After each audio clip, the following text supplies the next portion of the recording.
Hello guys, DAV notes class 7 YouTube channel में आप सभी का बहुत बहुत स्वागत है। आज की इस वीडियो में हम क्लास 7 डीएवी के साइंस सब्जेक्ट का chapter number 1 nutrition in living organisms plants का सेकंड और लास्ट पार्ट स्टार्ट करने वाले हैं। लास्ट पार्ट में हमने मोड्स ऑफ न्यूट्रिशन यानी कि ऑटोट्रॉफिक एंड हेटेरोट्रॉफिक न्यूट्रिशन को कवर अप कर लिया था और हमने फोटोसिंथेसिस के प्रोसेस को भी कवर अप किया था। आज हम how to nutrients replenish in the soil को भी कवर करेंगे और भी जो इस चैप्टर में टॉपिक्स हैं उन्हें भी कवर करेंगे और फिर यह जो हमारा चैप्टर है ये कंप्लीट हो जाएगा। सो चलिए बिना टाइम वेस्ट करे वीडियो को शुरू करते हैं। अगर आप एक डीएवी स्टूडेंट हैं तो आप हमारे यूट्यूब चैनल यानी कि DAV notes class 7 YouTube channel को सब्सक्राइब कर लीजिएगा, क्योंकि यहाँ पे आपको देखने को मिलेगा डीएवी स्कूल से रिलेटेड बहुत सारा कंटेंट जो आपकी पढ़ाई में बहुत हेल्पफुल हो सकता है।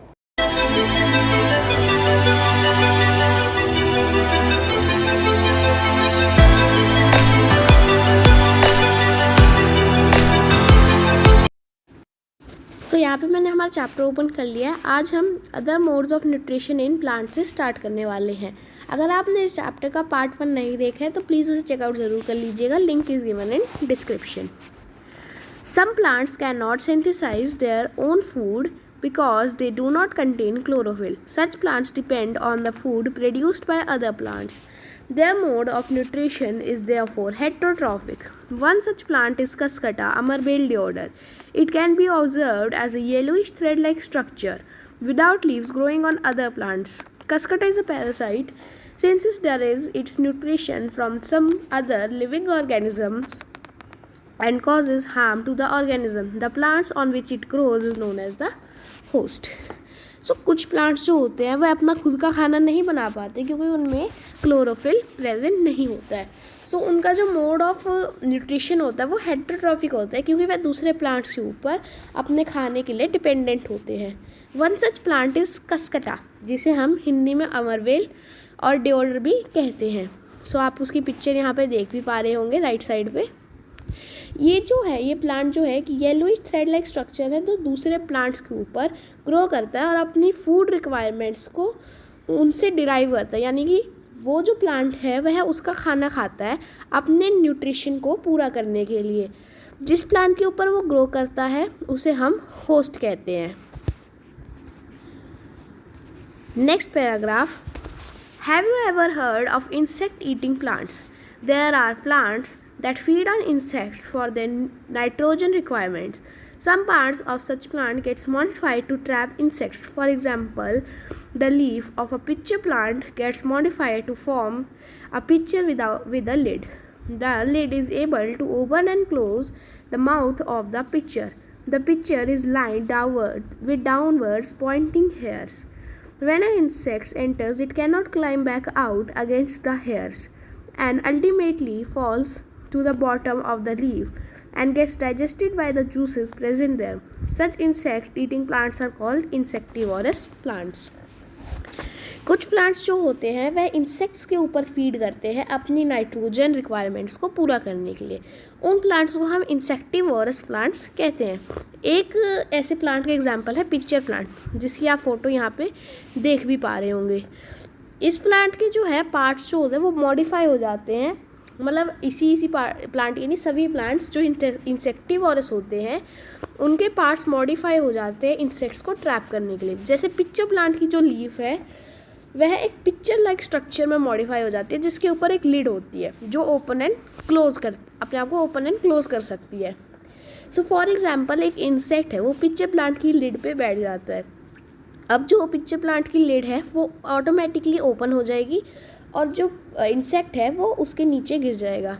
अब इंसेक्ट ऊपर क्यों नहीं आ पाता है? क्योंकि पिक्चर प्लांट के अंदर डाउन पॉइंटिंग यानी कि साउथ की डायरेक्शन में पॉइंट करने वाले हेयर्स प्रेजेंट होते हैं जो उस इंसेक्ट को अपवर्ड्स क्लाइंब करने से रेजिस्ट करते हैं और फिर जो अल्टीमेटली है इंसेक्ट वो बॉटम में चला जाता है, पिक्चर प्लांट के बॉटम में गिर जाता है और वहाँ पे इसे डाइजेस्टिव एंजाइम्स द्वारा डाइजेस्ट किया जाता है। एक और ऐसा प्लांट है हमारे पास वीनस फ्लाई ट्रैप, वह भी एक इंसेक्टिवोरस प्लांट है। नेक्स्ट है आपका modes of nutrition for other organisms.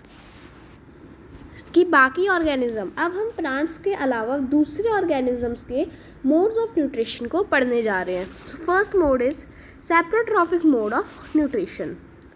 Sapros means rotten and trophic means food. Saprotrophic nutrition is the process in which the organisms feed on dead and decaying matter.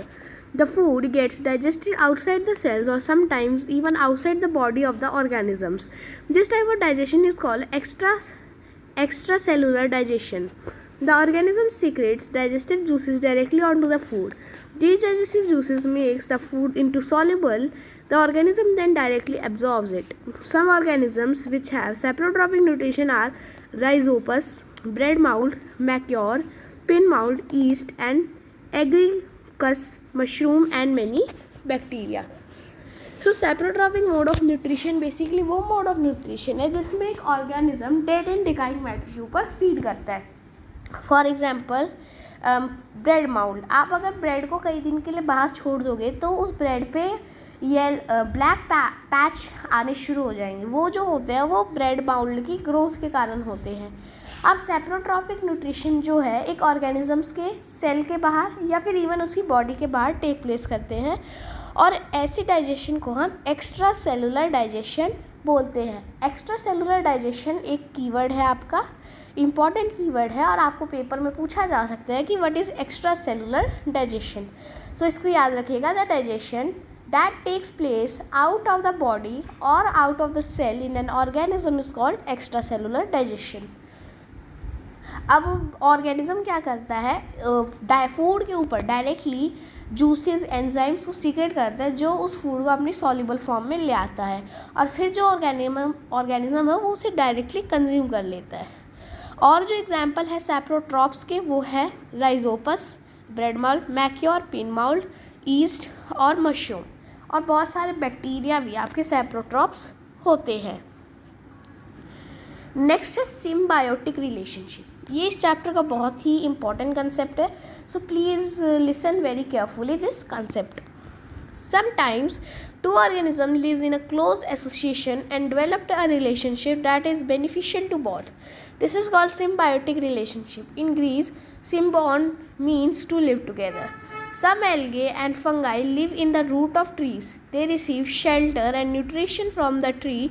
In return, they help the tree to absorb water and minerals more efficiently. So, symbiotic relationship क्या होता है?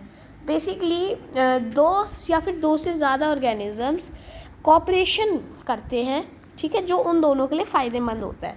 For example बहुत सारे organisms जो होते हैं, मतलब बहुत सारे इंसेक्ट्स होते हैं और ट्रीज़ होते हैं, वो एक साथ कॉपरेशन करते हैं. कैसे?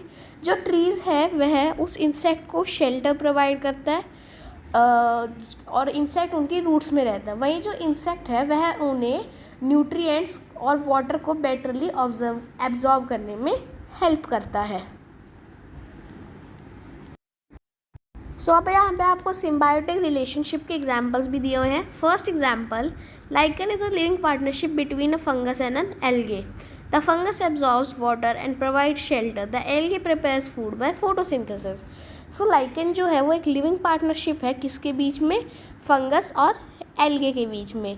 जो फंगस है वो वाटर को ऑब्जर्व करती है और एल्गे को शेल्टर प्रोवाइड करता है. जो एल्गे है वो खाना बनाता है फोटोसिंथेसिस का यूज़ करके.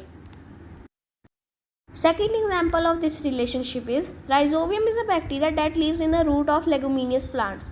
It converts nitrogen from the atmosphere into the usable form that can be utilized by the plant. The plant in turn provides shelter and food to the bacterium. So Rhizobium bacteria और leguminous plants के बीच में भी कैसा corporation होता है?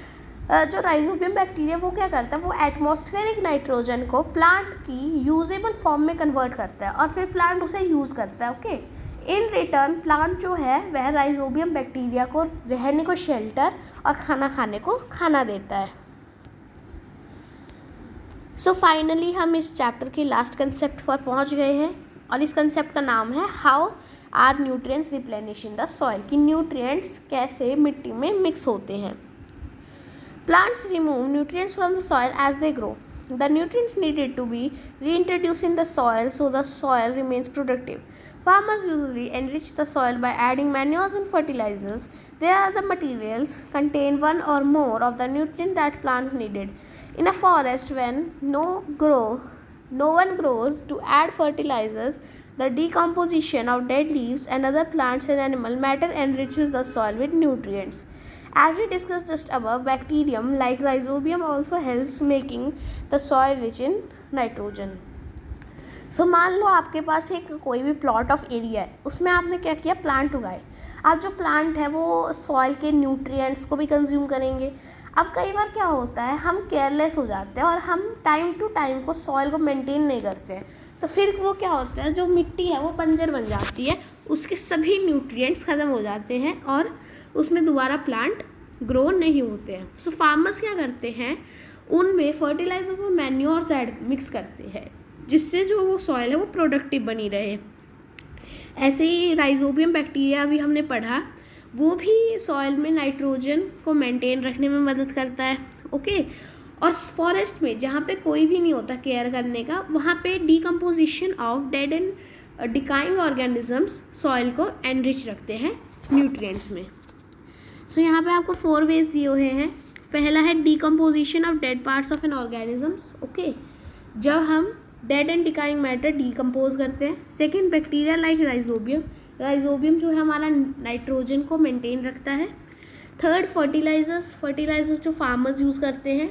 Manures भी जो farmers soil को एनरिच करने में यूज़ करते हैं. सो गाइस, मैं आशा करता हूँ आज की वीडियो आपको बहुत अच्छी लगी होगी. अगर आपको इस वीडियो से कुछ भी सीखने को मिला तो प्लीज़ हमारे चैनल को सब्सक्राइब कर लीजिएगा और इस वीडियो को एक लाइक ज़रूर कर दीजिएगा. ऐसा करना आपके लिए तो फ्री है, पर इससे हमें और ही ऐसी वीडियोस बनाने का मोटिवेशन मिलता है. सो मिलेंगे अगले वीडियो के साथ. Tata, bye bye, see you the next video.